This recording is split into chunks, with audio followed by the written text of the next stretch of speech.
Sensuologist, what is that? Coining a term like, what am I?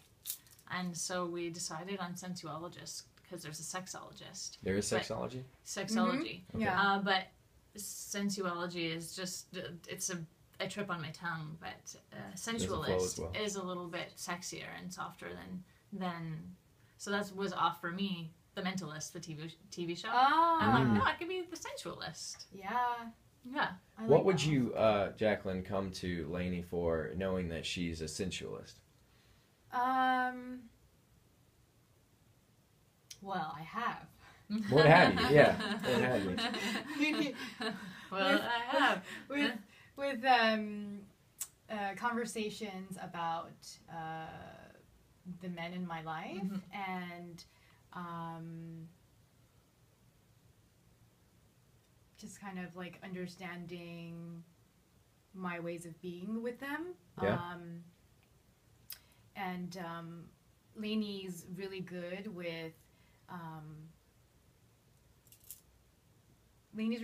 like always asking questions about what I want and what I'm looking for, and having pleasure for myself, which is really great. And I need that because I'm always outward focused. So like it's really good when she reminds me like it's okay to play, like to really break down the barriers that I've had growing up with my conservative upbringing, right? So it's like, it's okay to have a one-night stand. It's okay to, you know, have sex with multiple partners, and all of these things that make me recognize what fulfills me, and pleasuring myself, and knowing that that's okay. So I think that is one of Lainey's strengths. What type of freedom have you been able to experience through that, while letting go and actually being able to focus inward instead of just outward all the time? One of the greatest things is just being, like accepting myself. I think that's one of the greatest ways of feeling free, like recognizing, I'm gonna get me some. Yeah, I'm like, I just landed and I'm gonna get me some, and Lainey, I'll talk to you in a few hours. And then, you know, being okay with that, and being, and like loving this connection, this ability to be open about it. Because before, you know, growing up, it's like so taboo. It's like, you can't talk about these things. And so then realizing, first of all, that it's okay for me to like want to have sex, you know, and then to have it and enjoy it, and then be like, guess what? I have it, and it was fucking great. Yeah. And I'm sorry, but I was late because I couldn't keep my pants on. And then I say the pants are cumbersome. Yeah. Take them And off. so it's just so beautiful, because it's like, you know, just allowing me to be free, and me, you know, feeling good being a woman, feeling good, and recognizing that it's okay to be sensual. Because I think there's these, you know, sex is seen as a taboo growing up. So I think we should talk about this. Do you ever feel like there's self-judgment even when you're doing this explorational phase? Yes.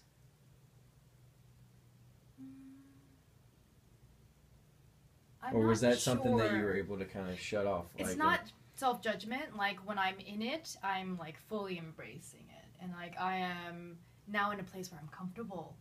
Yeah, I feel like, and I told you this before, like we're so similar on so many levels, but when it comes to the sensuality journey, you're like way ahead of me, but I'm finally on the journey. And like, you know, talking to you, you're allowing me to like jump ahead rather than to walk ahead, so I'm able to like move forward much faster. And I don't think it's self-judgment. If anything, it is, I still deal with,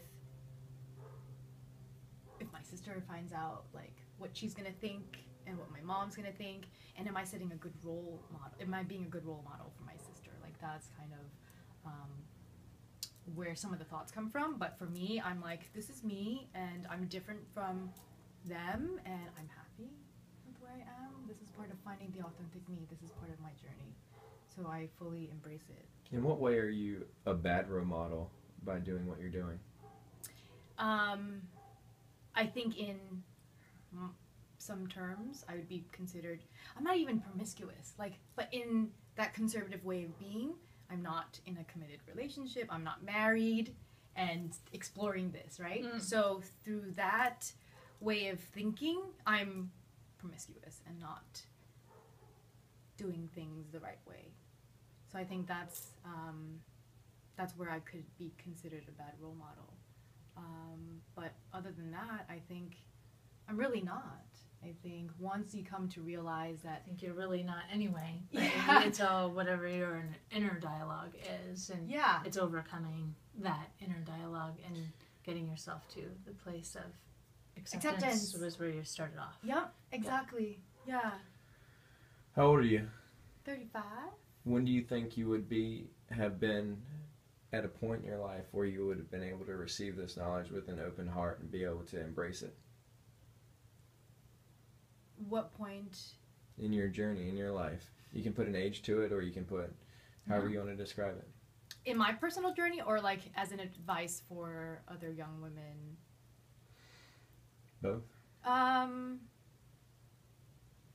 think what's really great is what I know now. Like, had I known about the power of sensuality and recognized that it's not anything negative, and it's something that can empower a woman to make the right decision.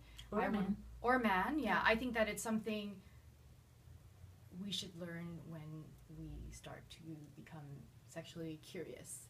Because then that would enable everyone to make a decision, not rashly, but with a combination of like how you feel, who you are as an individual, and what you're thinking about where this relationship would go. Rather than saying, well, I'm 17 and I'm still a virgin, like everyone else is no longer a virgin, what am I going to do? You know, then there's a pressure of your peers. I've been there. Yeah, and then the pressures of your, you know, your upbringing, whether it's conservative or not, and there's just too many things that get in the way. But when you are confident in yourself and you recognize what your you know, the power of sensuality and how it is something that gives you this confidence about your authentic self, I think that's really where you can see relationships, you can see sex and intimacy in a completely different way. Yeah.